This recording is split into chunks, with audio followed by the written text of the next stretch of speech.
द्वारका एक प्राचीन धार्मिक शहर है जिसे कभी भगवान श्री कृष्ण ने बसाया था। लेकिन अचानक क्या हुआ कि यह पूरी नगरी जलमग्न हो गई।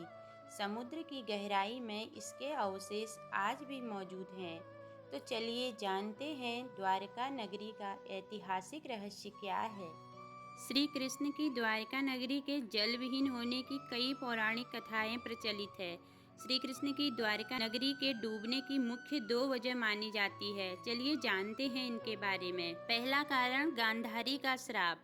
पौराणिक कथा के अनुसार जरासंध द्वारा प्रजा पर होने वाले अत्याचारों को रोकने के लिए भगवान श्री कृष्ण मथुरा को छोड़कर चले गए थे। श्री कृष्ण ने समुद्र किनारे अपनी एक दिव्य नगरी बसाई। इस नगरी का नाम द्वारका रखा। माना जाता है कि महाभारत के 36 वर्ष बाद द्वारका नगरी समुद्र में डूब गई थी। महाभारत में पांडवों की विजय हुई और सभी कौरवों का नाश हो गया था। इसके बाद जब युधिष्ठिर का हस्तिनापुर में राज तिलक हो रहा था, उस समय श्री कृष्ण भी वहां मौजूद थे। तब गांधारी ने श्री कृष्ण को महाभारत युद्ध का दोषी ठहराते हुए भगवान श्री कृष्ण को श्राप दिया था कि अगर मैंने अपने आराध्य की सच्चे मन से आराधना की है और मैंने अपना पत्नी व्रता धर्म निभाया है, तो जिस तरह मेरे कुल का नाश हुआ है, उसी तरह तुम्हारे कुल का नाश भी तुम्हारी आंखों के समक्ष होगा। कहते हैं इस श्राप की वजह से श्री कृष्ण की नगरी द्वारिका पानी में समा गई।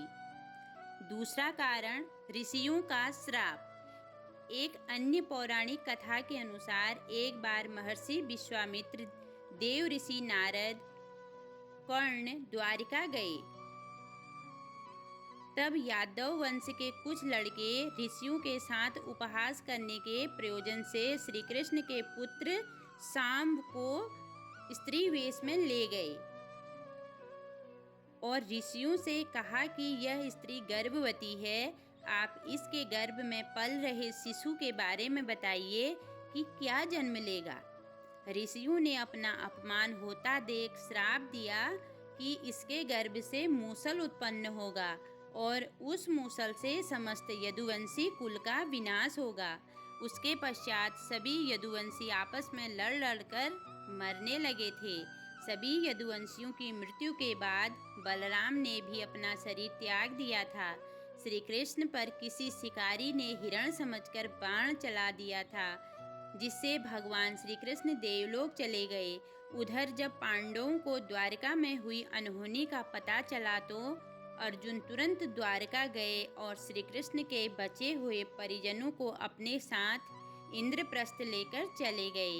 इसके बाद देखते ही देखते पूरी द्वारका नगरी रहस्यमयी तरीके से समुद्र में समा गई। कहानी को बोलते समय मेरे से कोई भी त्रुटि हुई हो तो मैं क्षमा चाहती हूँ। जय श्री राधे कृष्णा।